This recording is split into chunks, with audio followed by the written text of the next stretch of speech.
just had one of my coolest Facebook marketplace experiences ever. As a matter of fact, it might be the coolest one. So I had this gorgeous floral oil painting by an artist called E.M.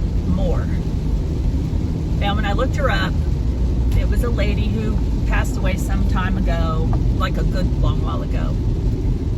And I honestly, at this point, I don't even remember the whole story that I was able to find out on Google. But I knew it was oil. I knew it was mid-century modern era, and probably 40s or 50s. And it was a cool piece. I started out at $150. I felt like it was worth more than that, but it's Facebook Marketplace, so you can't expect to get all of that. And this girl reached out to me. Her name was Gabby, and she said, "My dad loves this painting, blah, blah, blah, blah, blah." And then she kept like ghosting me. I would answer her, and then weeks would go by. So I delete and relisted it like 3 different times, and each time she would come back and say, "Is it still available?" Yes. And then there'd be these long silences. And I almost blocked her because I was like, "Why are you being so weird? This feels weird and sketchy. Like, what are you doing?" And like, "What do you want from me?" So anyway, this person, and I think they live in Kingsland, actually, which is a fur piece for me. And so anyway, a person shows up, but it's not a woman, it's a man. And I said, "Oh, are you an art collector?" And he said, "No, ma'am."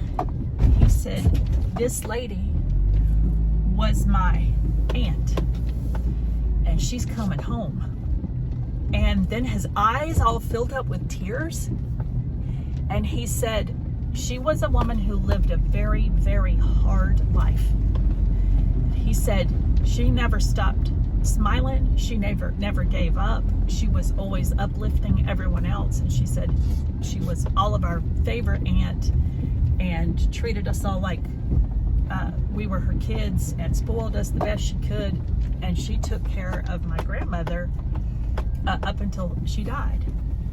And she said she finally moved from near the Red River to Austin, and she taught art classes. But he said, "Yeah," he said, I am so overwhelmed just seeing her art."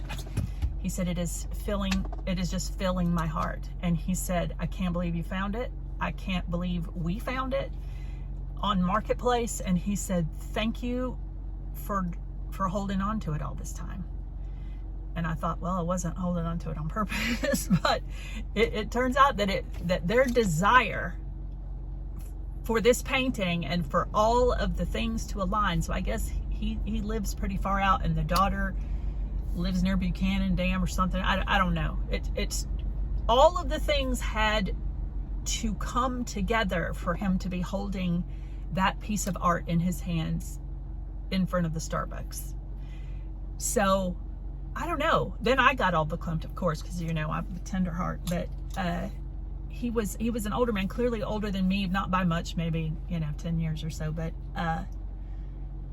it was just a thing. It was a moment. And I had someone else on a low dollar item this morning just be a no-show, and no answer, no message, no nothing. She's completely ignoring me. She's about maybe 20 years old. People do something with your kids. They're rude. They're this ghosting and not answering and not showing up when they're supposed to is really annoying. That almost only happens with my young people. But anyway, this story was it just warms my heart, and he was so thrilled and so emotional. He got me emotional. And so sometimes when I think, oh my gosh, it's just not worth the hassle, I go, yeah, it is. Yes, it is. And I love it. I love the finding and the selling and the meeting people, and 9 times out of 10 it's a wonderful experience. And you know, so that small percentage, I'm not gonna worry about that today. But anyway, that's my cool story. Maree's ponder of the day. If you want something bad enough, it will wait for you, or it will come around again. So keep the faith.